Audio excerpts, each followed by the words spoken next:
the first thing I want to talk about today is where to get started when there's no inspiration at all. So for a long time, I was given this myth, an idea that you can only write songs if you're going through something. If your heart had been broken, if you're in a bad relationship or something like that. And so I was always seeking out the trauma. And then when I'd have like a healthy situation in my life, I'd worry that I was gonna get writer's block. I don't recommend this at all. It's the worst advice. You can have a happy, healthy life and write crazy songs about people that have unhealthy situations. But what really got me out of chasing the trauma in my writing was really just figuring out the simplicity and what brought me joy in my writing. So the thing I always like to start off with when people are like, oh, I don't have anything on my mind. How was traffic for you today? How was traffic for you on your way here? Easy. How was it for you? Was it easy for everybody here? Okay, so maybe because it's Sunday.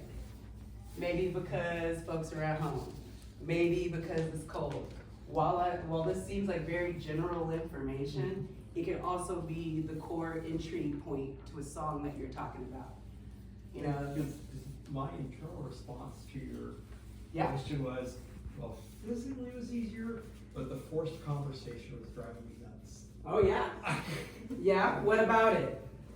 I was trying to read something on my iPad. No, that's somebody else's drive. Sam, I was with you, I wasn't gonna ask that question, but I do know that I've seen people with the iPad in the hand while driving, so I was like, maybe it's one of them. I wasn't the driver. No, she wasn't. No, it's that whole thing when you're already immersed in something, you're focusing on something else, and somebody is trying to force a conversation with you, and you don't want to lose your train of thought with what you're focused on. That sounds like a first verse to me. Yep. As in, because there's no traffic today, a conversation that I don't want to have is being extended. If we were able to get, you know, like, and you can go into whatever that means to you. Also, the weather. A lot of folks hate talking about small talk. I hate small talk. I don't want to talk to you about the weather. I don't know. If we're gonna have a talk, like, talk to me like a human being. Or what show are you watching? However, in your music, when you are setting the tone, the weather, when you have nothing else going on, oh my goodness, is she the biggest muse? How? All right, just what type of weather did you wake up today? Was it a foggy or Sunday? Wow, we dropped 20-something degrees. Always happens this time of year. That could be an entry point to a verse. That could be a starting point for a bridge. It could be the whole purpose for a concept album if you're really trying to lean into the weather and that concept. Or the weather can also be used to describe an emotion. It could be, you know, oh man, I just haven't been feeling like myself. It's something comparable like an overcast day. I'm not very happy, but I'm also not very sad. You know, and like I feel like there's so many ways that you can lean into that. All of this we just got into simply off the conversation of traffic and weather. Now, when it comes to just basic prompts, I like challenging myself. There are some times where I'll be writing just by myself, and I'll want to write about something I have never written about. For example, I don't own any cats. I've never owned a cat in my life. However, that doesn't mean that a song about a cat is not going to hold impact to someone. Why? We all know someone that is, it might be some of y'all, we all know someone that has a cat, and that is the source of their chaos, their joy, their frustration, the reason they get up every day, the reason they've probably lived a little bit longer. I can't tell you the number of people I know that they couldn't really write a song about their greatest love, but they could write a song about their first dog.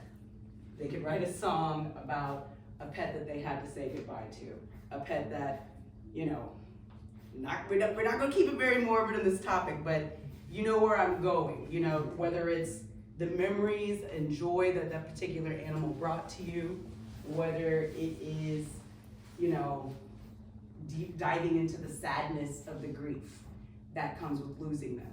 Those first few mornings where, you know, you're still waking up at the same time but there's nobody there, or when you're driving your car and you're looking back to tell them to sit the heck down and there's no one there. There's a grief that comes with that.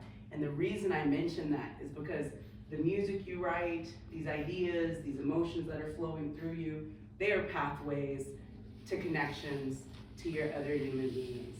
A lot of us have gifts that I feel like emerge in other ways, right? Whether you're a doctor and you can just go all the way in and like make sure someone's feeling better. You already know the remedy. I see it. Let me give you this prescription real quick.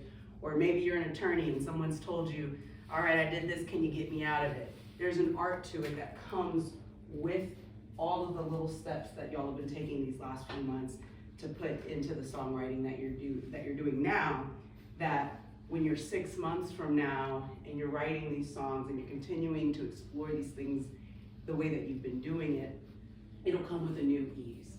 You'll find yourself able to tell stories in ways that maybe necessarily weren't coming out of you before, whether it was because, you know, you were holding it back, or maybe you weren't ready to tell that particular story yet, or maybe because you just never really thought about going that way. And my favorite thing about songwriting is that there's no rules to it. You know, you're the painter, you're the writer, you're the editor, you're the director. Personally, as much as I love writing by myself, I love writing with other people. The best advice that I can give y'all today before I go into some of this other stuff about performance and maybe the nitty gritty of like how I've written some of my songs, if you're ever feeling stuck, it never hurts to ask a friend for help. And obviously there's legalities and paperwork that can go into it before a song is finalized. You want to make sure you're protecting yourself.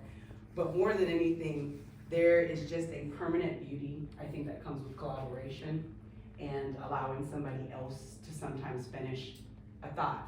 I think it's the same as, you know, if you're married and you live with someone and maybe you're like, I love this chair, but I don't know where to put it. And then, you know, your partner's like, over there, with these curtains, with these flowers. That's how co-working can feel to me.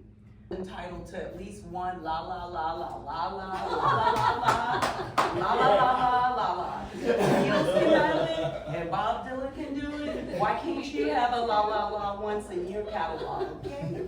So if it's ever going too long, and you're like, I killed this, I don't understand. It's probably time for you to. You bring the choir. But it sounds great. Keep going.